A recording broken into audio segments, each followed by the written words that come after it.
Hello everyone, आज हम देखेंगे JEE 2026 का इक्वेशन जो है थर्मोडाइनमिक में से। क्वेश्चन कुछ इस प्रकार से है 20 decimetre cube of an ideal gas X at 600 Kelvin and 0.5 megapascal undergoes isothermal reversible expansion until pressure of the gas is 0.2 megapascal. Which of the following option is correct? मतलब हमें यहाँ पे क्वेश्चन में क्या फाइंड आउट करना है। 0.5 megapascal undergoes isothermal reversible expansion until pressure of the gas is 0.2 megapascal. मतलब हमें 0.5 मेगापास्कल से 0.2 मेगापास्कल तक कन्वर्ट करना है उसका reversible expansion according to pressure की क्या होता है। इसके लिए हमें क्या गिवन है, log 2 log 5 दोनों की वैल्यू गिवन है और हमें ऑप्शन में देखो क्या फाइंड आउट करना है। W मतलब वर्क फाइंड आउट करना है कि कितना हमने वर्क किया है। डेल्टा U मतलब इंटरनल एनर्जी फाइंड आउट करनी है।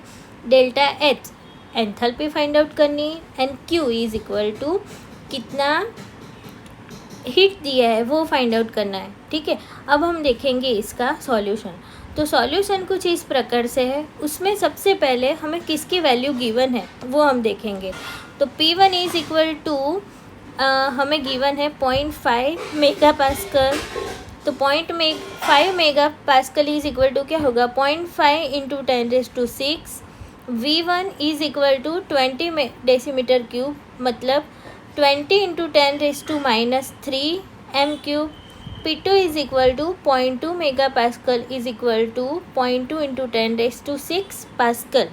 ठीक है, अब हम देखेंगे आइसोथर्मल प्रोसेस के लिए क्या होता है। तो जब आइसोथर्मल प्रोसेस होती है तो डेल्टा टी की वैल्यू ऑलवेज कितनी होती है, 0 होती है।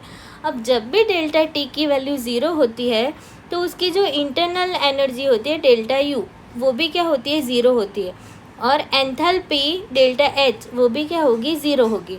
अब हम देखेंगे W मतलब वर्क की क्या फॉर्मूला हम यूज़ करेंगे अकॉर्डिंग टू प्रेशर। तो वर्क की क्या फॉर्मूला होगी, W is equal to -nRT ln P1/P2। ठीक है, अब क्या करेंगे, हमें देखो कहीं पे भी T मतलब टेम्परेचर की वैल्यू गिवन नहीं है। तो जब भी हमें टेम्परेचर की वैल्यू गिवन नहीं होती तब हम क्या यूज़ करेंगे, तो हमें फॉर्मूला पता है। कौन सी फॉर्मूला है, nRT is equal to P1V1। तो हमें क्या करना है, टेम्परेचर और उसके साथ RT मतलब RT को सब्जेक्ट बना देंगे। तो RT इज इक्वल टू क्या हो जाएगा P1V1/N। अब हम देखेंगे जहाँ पे RT था वहाँ पे क्या रख देंगे P1V1/N। तो W is equal to -N P1V1/N ln P1/P2। ठीक है, अब देखो हमें क्या करना होगा, ये जो क्वेश्चन है उसमें क्या दिया हुआ है ln, तो हमें ln का कन्वर्जन करना होगा लॉग में। ठीक है, तो अब देखो ln का कन्वर्जन लॉग में करने के लिए सबसे पहले ये जो फॉर्मूला है उसमें n दिख रहा है तो n क्या हो जाएगा, कट हो जाएगा। और ln का कन्वर्जन लॉग में करना है तो क्या करना पड़ेगा, 2.303 से क्या करना पड़ेगा, मल्टीप्लाई करना पड़ेगा। तो हमने 2.303 से मल्टीप्लाई किया P1V1 log P1/P2। ठीक है, अब हमें P1V1 की वैल्यू फाइंड आउट करनी होगी। तो P1V1 की वैल्यू फाइंड आउट करेंगे कैसे, तो P1 इज इक्वल टू है 0.5 into 10⁶ into V1 is equal to 20 into 10⁻³ तो जब इसका कन्वर्जन करेंगे तो क्या होगा 5/10 इंटू 20 इंटू 10⁶ से उसमें से -3 6 -3 हो जाएगा। तो हमें क्या मिलेगा 10⁻1 इंटू 10⁻3। ठीक है, ये 10⁻1 कैसे हुआ, 10 2 ज़ा 20 5 2 ज़ा 10 10⁻1 हो गया और यहाँ पे 10⁻3 तो टोटल हो जाएगा 10⁻4। अब हमें 10⁻4 वैल्यू किसकी मिली, P1V1। तो जहाँ पे हमें P1V1 दिखता है वहाँ पे हम रख देंगे 10⁻4। अब हम फाइंड आउट करेंगे log P1/P2। तो P1 की वैल्यू कितनी है 0.5, तो P1 की जगह पे हम लिख देंगे 0.5, P2 की जगह पे हम लिख देंगे 0.2। तो क्या करेंगे, अब ये जो पॉइंट है उसको कट कर देंगे तो हमें मिलेगा log p/2। जब ये हमें पता है, ये फॉर्मूला है कि log p/2 होता है, मतलब डिवाइड फॉर्म होता है, तो उसका क्या होगा, माइनस होगा। तो log 5 माइनस log 2। log 5 की वैल्यू हमें क्वेश्चन में गिवन है, कितनी है, 0.6989। तो log 5 की वैल्यू हम रख देंगे 0.6989। log 2 की भी वैल्यू हमें गिवन है 0.3010। तो हम क्या करेंगे, log 2 की भी वैल्यू रख देंगे 0.3010। तो हमें आंसर मिलेगा 0.3979। ठीक है, अब ये दोनों वैल्यू हम पुट कर देंगे W वर्क की फॉर्मूला में। तो W इज इक्वल टू क्या होगा, -2.303 इंटू P1V1 मतलब 10⁴ into log 0.5/0.2 is equal to 0.3979।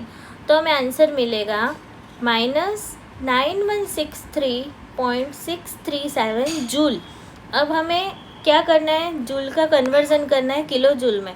तो हमें पता है क्या करना पड़ेगा, 1000 से डिवाइड करना पड़ेगा। तो हमें आंसर मिलेगा -9.16 किलो जूल, जो हमें क्वेश्चन में गिवन है, मतलब ऑप्शन नंबर 1 में गिवन है। ठीक है, ऑप्शन नंबर 1 में क्या है, W is equal to -9.1 kilo joule. अब हम फाइंड आउट करेंगे डेल्टा U, मतलब इंटरनल एनर्जी। तो इंटरनल एनर्जी क्या होगी, अब हमने W फाइंड आउट कर दिया, तो U देखो अब क्या था, आइसोथर्मल प्रोसेस है, तो डेल्टा U की वैल्यू तो 0 रख देंगे। तो ये जो फॉर्मूला है उसमें हमें फाइंड आउट करना है, क्वेश्चन में क्या है, Q भी हमें फाइंड आउट करना है। तो Q मतलब हीट एंड वर्क, वो दोनों के कॉम्बिनेशन की एक फॉर्मूला है। Delta U is equal to Q plus W। तो डेल्टा U की जगह पे हम क्या पुट कर देंगे, 0। तो delta U is equal to 0, Q जो हमें फाइंड आउट करना है प्लस W। तो अब क्या करेंगे, Q को हम लेफ्ट हैंड साइड ले देंगे, तो Q is equal to -W। अब W की वैल्यू हमने फाइंड आउट की, क्या हुई, -9.1। तब माइनस माइनस वो दोनों क्या हो जाएगा, प्लस हो जाएगा। तो Q is equal to 9.1 kilo joule जो हमें मिली। अब देखो ऑप्शन नंबर 1, तो ऑप्शन नंबर 1 में क्या है, W is equal to -9.1 kilo joule जो हमने फाइंड आउट की है। डेल्टा U इंटरनल एनर्जी वो तो ऑलवेज 0 ही होगी। Then next enthalpy delta H is equal to, वो भी क्या होगी, 0 होगी। एंड Q जो हमने फाइंड आउट की 9.1 किलो जूल। तो option number 1 is the correct answer. Thank you.